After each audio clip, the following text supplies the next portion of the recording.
السلام عليكم ورحمة الله وبركاته، والصلاة والسلام على نبينا محمد صلى الله عليه وسلم. يشتمل العالم على مجموعة من البلدان ذات تنوع ثقافي واجتماعي، فالعنصر الاعتقاد في كل ثقافة له التأثير الأكبر على العناصر المكونة للنسيج الكلي لهذه الثقافة.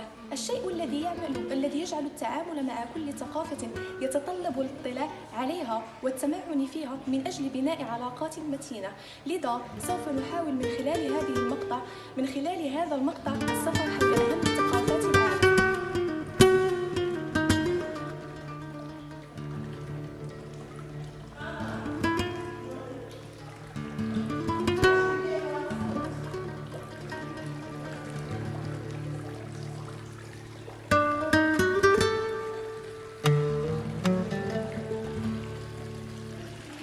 السلام عليكم.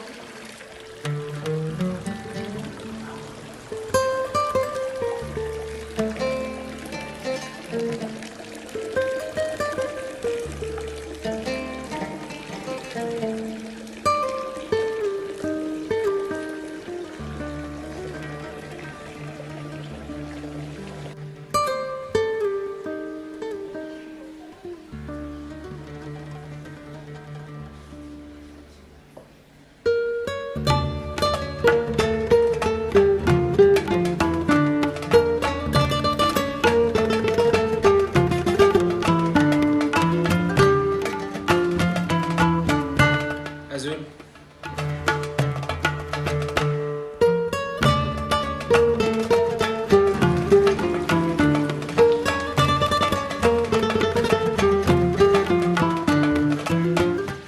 Buongiorno. Allô? Hola.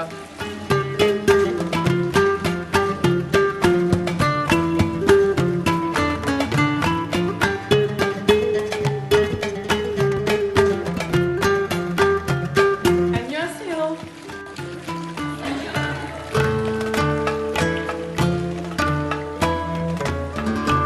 يمتد الوطن العربي من المحيط الأطلس غرباً إلى بحر العرب والخليج العربي شرقاً. شمالاً جميع الدول التي تنضوي في جامعة الدول العربية في غرب آسيا وشمال إفريقيا وشرقها.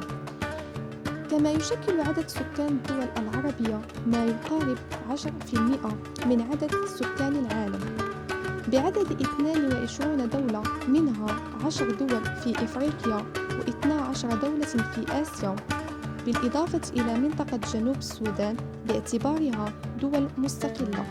وبذلك يصبح عدد الدول العربية 23 دولة.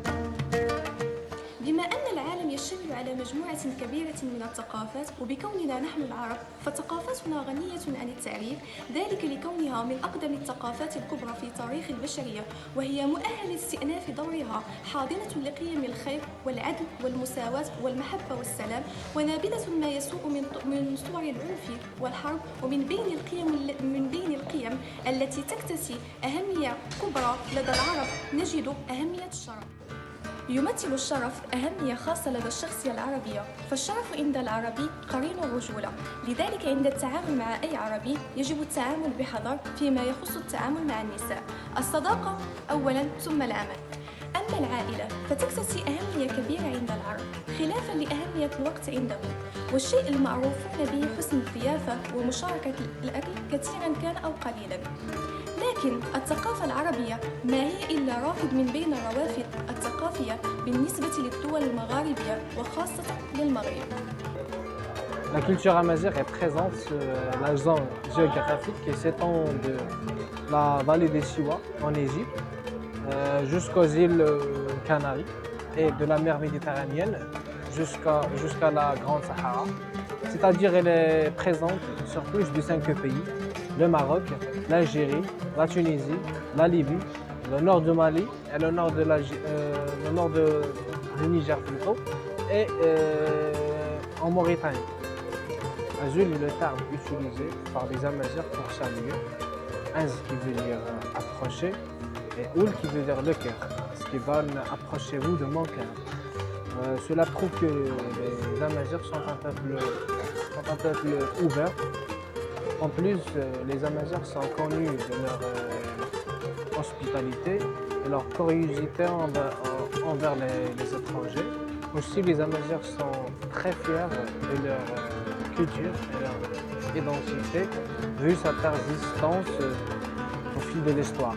La solidarité ou bien Tiwiza aux Amazirs est une valeur appréciée par le peuple amazigh. L'Europe, bordée à l'ouest par l'océan Atlantique, au nord par l'Arctique et au sud par le détroit de Gibraltar, la mer Méditerranée, la mer Égée, le détroit de Dardanelles, la mer Marmara et le détroit du Bosphore. Elle constitue de 50 pays et plus de 24 langues. Une diversité géographique et linguistique s'appuie par une diversité culturelle datant de plus de 3000 ans.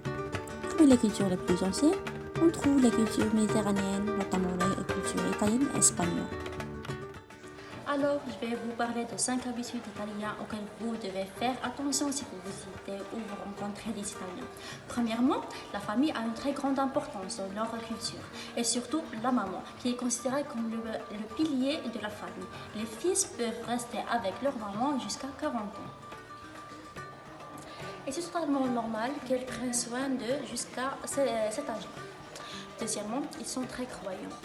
Ça paraît un peu bizarre, mais la religion est très importante dans leur vie quotidienne. Tu trouveras toujours dans leur maison des tableaux de Jésus-Christ ou de l'Église catholique. Passons au côté d'apparence. Les Italiens prennent beaucoup de soin de leur physique. En Italie, tu dois toujours porter des vêtements élégants, de préférence des marques comme Versace, Prada et Armani. Quant au comportement, ils parlent à haute voix et ils ont de l'air de crier. Ils s'expriment souvent avec leurs mains et leur visage. Vous allez voir que ces deux habitudes sont totalement différentes dans la culture scandinave. En général, les Espagnols sont très curieux envers les étrangers. Ils sont très accueillants et facilitent l'intégration des étrangers. Pour communiquer avec les Espagnols, il faut toujours garder le contact visuel avec l'interlocuteur. Aussi, les Espagnols utilisent de gestuels et parlent à haute voix. En ce qui concerne la démonstration des émotions, les Espagnols sont très émotifs et n'ont pas de problème d'exprimer leurs émotions en public, surtout celle de la colère, sans qu'elle soit violente, bien sûr. Scandinavia is a region in Northern Europe with strong historical, cultural, and linguistic ties. Scandinavia englobes 3 kingdoms: Denmark, Norway, and Sweden. They speak different languages like Swedish, Danish, Norwegian, Icelandic, and Sami. So, for the Scandinavian countries, you will discover that the culture is totally different from the Italian one. First, they are so calm, they speak slowly with a low voice, and it's impossible to see two Scandinavian people arguing in public areas. Second, they tend to avoid small talks. For example, if you were in a bus in Sweden and you saw someone that you know, don't be shocked if they pretended like they don't know you. They do that in order to avoid that awkwardness of talking to you for 2 or 3 minutes. For them, it's a small talk and it's not necessary to do it. An awkward silence for you is a very comfortable pose for them. The third thing that is different from the Italian culture is that they don't like flashy and gaudy clothes. Moderation and being humble is very important for them. Big shows of wealth will never impress them. If you do so, everyone will avoid you. Patience and politeness is also one of the most important values in Scandinavian countries. I'll give you an example. If you were standing in a line, never look or shove to the front. It's impolite and so shocking for them. Just wait for your turn politely and passionately, even if you were at the back of the line. So these are some of the things you need to consider if you visit Scandinavia or meet someone from there. L'Asie de l'Est, ou Asie orientale, est une région d'Asie comprenant la Chine, la Corée, le Japon, la Mongolie et le Taïwan. Historiquement, la Chine a profondément influencé les autres pays d'Asie de l'Est, notamment au niveau du vocabulaire, de l'écriture, de croyances et même de la culture. En Corée du Sud, par exemple, pour dire bonjour, on ne fait pas la bise. Il est peu commun de se toucher. Il suffit de s'incliner de manière polie. Quant aux amis proches, Ils se saluent de manière très amicale. Passons au Japon. Il est interdit de manger et de boire et de se moucher en public. Il est même interdit de fumer dans les rues, les cafés et les restaurants. Il y a des endroits réservés juste aux fumeurs, cela afin de respecter la santé des enfants et des non-fumeurs. Ce continent, qui est très loin de nous en termes de distance, ne peut sûrement pas avoir les mêmes habitudes que nous. On est différents.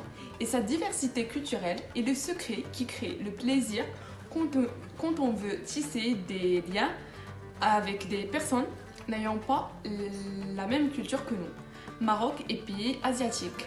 En quoi on est différents? J'ai apporté à vous les habitudes les plus étrangères qui nous diffèrent. Dans le métro ou le train, c'est impoli de parler à haute voix ou au téléphone. Et ce n'est pas nécessaire de se lever pour les personnes âgées, car il y a déjà des places qui leur sont attribuées. Même dans un ascenseur, il existe des règles à respecter, mais qui restent informelles. Par exemple, si vous êtes le premier à entrer dans un ascenseur, vous en devenez par défaut le capitaine. Vous restez près des boutons et vous tenez la porte pour tout le monde.